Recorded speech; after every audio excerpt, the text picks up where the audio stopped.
বাংলাদেশ সরকারের মাননীয় assistant attorney general যারা রাশেদুল হক তার গুরুত্বপূর্ণ প্রথমেই ধন্যবাদ জানাই আজকের অনুষ্ঠানের আয়োজক লাজা সংশ্লিষ্ট যারা আছেন, বিশেষ করে সাবেক সভাপতি সেক্রেটারি, বর্তমানে যারা উপদেষ্টা হিসেবে আছেন, বর্তমানে যারা এই সংগঠনটাকে এগিয়ে নিয়ে যাচ্ছেন, তাদেরকে অসংখ্য ধন্যবাদ জানাই। এই জন্য যদিও সামনে যারা বসে আছো তারা সবাই আমার ছোটো ভাই বোন, কিন্তু আনফর্চুনেটলি তোমাদের সাথে হয়তো এর আগে আমার দেখা হওয়ার কোনো সুযোগ ছিল না, দুই একজন ছাড়া। এই যে গ্যাপ, এই গ্যাপটা ফিল আপ করার জন্য আমাদের ওকেশন দরকার ছিল। সেই ওকেশনগুলো আমাদের ক্যাম্পাস আমাদেরকে দিতে পারেনি। ইভেন লাস্ট 7-8টা ব্যাচ আমাদের ইউনিভার্সিটি থেকে বের হয়ে আসছে, আমাদের কিছু কালচারাল প্রবলেমের কারণে আমরা কিন্তু সেই সুযোগগুলো পাইনি। আমরা চেষ্টা করছি, আশা করি নেক্সট মান্থ থেকেই সেই সুযোগগুলো তৈরি হবে এবং ক্যাম্পাসে আমরা সেই ধরনের একটা প্ল্যাটফর্ম তৈরি করছি। এই হাততালিটা আমি চাই লাজার জন্য দেওয়া হোক, যারা এই সুযোগটা আমাদেরকে তৈরি করে দিয়েছে। এই যে নেটওয়ার্কিং, এই যে সিনিয়র জুনিয়রদের মধ্যে যে একটা গ্যাপ থাকে, সেই গ্যাপের মাঝখানে একটা ব্রিজ তৈরি করা, এই তৈরি করার কাজটা কিন্তু লাজা করে যাচ্ছে।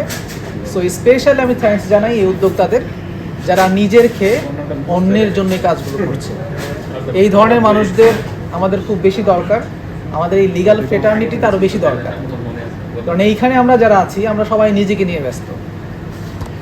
আর আমি এখানে বসে বসে একটু আহত হচ্ছিলাম এই ভেবে যে যারা এখানে আছো তারা ম্যাক্সিমাম বোধহয় কখনো কোর্টেই যাও না, ঠিক না?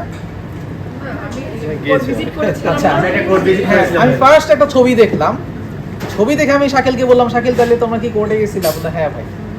আমি একটা ইউনিভার্সিটিতে ক্লাস নেই, আমি যেটা করি ওখানে ফার্স্ট নতুন বেচি আমাকে ক্লাস নিতে দেয়, তো আমি যেটা করি প্রথম সপ্তাহে তাদের সবাইকে আগে হাইকোর্টে নিয়ে আসি, এনে বিভিন্ন লয়ারদের সাথে কথা বলাই, অ্যাডভোকেটস লাউঞ্জের চেষ্টা করি একটু রাউন্ড দেওয়াতে, আর লয়ারদের ফলো করতে বলি। তাদেরকে আমি একটা অ্যাসাইনমেন্ট দিই যে হাইকোর্টের লয়াররা কী করে, কি বলে, কি খায়, কি করে, সেটা এসে আপনারা রিপোর্ট করবেন।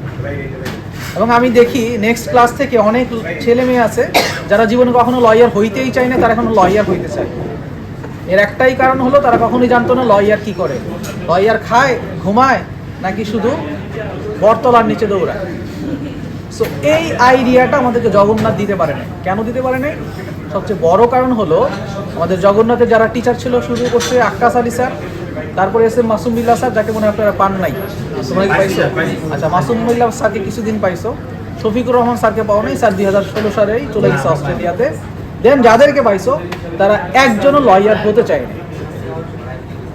যাদেরকে তোমরা টিচার হিসেবে পাইছো তারা প্রত্যেকে জুডিশিয়ারির জন্য চেষ্টা করেছে, যখন তারা জুডিশিয়ারিতে ব্যর্থ হয়েছে তখন তারা টিচার হওয়ার জন্য চেষ্টা করেছে। এবং সুমি ম্যাম থেকে পরবর্তীতে যারাই আছে তারা আমাদের ইমিডিয়েট সিনিয়র ছিলেন এবং আমাদের ক্লাস নিয়েছেন, এবং প্রত্যেকের পার্সোনাল বায়োগ্রাফি আমরা জানি, তারা কেন টিচার হয়েছেন, কখন টিচার হয়েছেন।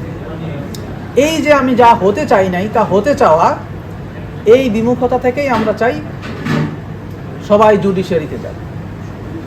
এর একটা কারণ হলো আমি জুডিশিয়ারিতে যেতে পারি নাই, তাই আমি আমার স্টুডেন্টদেরকে উৎসাহিত করছি। আরেকটা বিষয় হলো প্যারালালি লয়ারদের সম্বন্ধে আমাদের সেই আইডিয়াটা নাই, আমাদের টিচারদের সেই আইডিয়াটা নাই। এই জন্য আমার বেস থেকে আমি যখন টিচারকে বললাম অনার্স কমপ্লিট করে যে স্যার আমি প্র্যাকটিস করতে চাই, তাই তুমি উকিল হইবা কেন?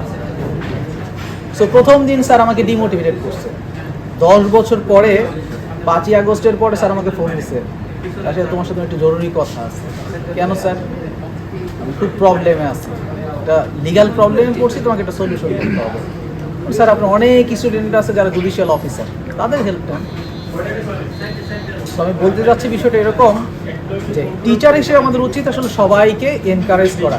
আমি খুব চাচ্ছিলাম আশরাফ আরেকটু বক্তব্য দেয়। কেন চাচ্ছিলাম? আমি যখন এই চাকরিটা করি 2 বছর আগে, যখন চাকরিতে জয়েন করি, চাকরিতে জয়েন করতে যাচ্ছিলাম না। আমার বাড়ি যেহেতু নারায়ণগঞ্জ, জগন্নাথ ইউনিভার্সিটি ছিল, আমি বেশ কিছু সিনিয়র লয়ারদের সাথে অনেক দিন কাজ করেছি। আল্লাহর রহমতে আল্লাহ আমাদের যথেষ্ট রিজিকের ব্যবস্থা করে দিয়েছিল। সো ওই রিজিকটা ছেড়ে আমি চাকরিটা করতে চাই না, কারণ আমাকে যে স্যালারিটা দেওয়া হয় সেটা হিউজ স্যালারি, বাট তখনকার আমার প্র্যাকটিসের 5 ভাগের 1 ভাগ। আশরাফ যে কথাটা বললেন, উনি বার করে এসে উনি যেই টাকাটা পেতেন, আপনাদের শুধু একটা উদাহরণ দিই, আমার কোর্টে সে প্রায় রবিবার সোমবার যে মোশন বেঞ্চে হিয়ারিং করেন, উনি একদিন আমার বেঞ্চে হিয়ারিং করে যা ইনকাম করে বাংলাদেশের একজন বিসিএস ক্যাডারের টপ টায়ারে যিনি চাকরি করে উনি ওর একদিনের সমান ইনকাম করে না।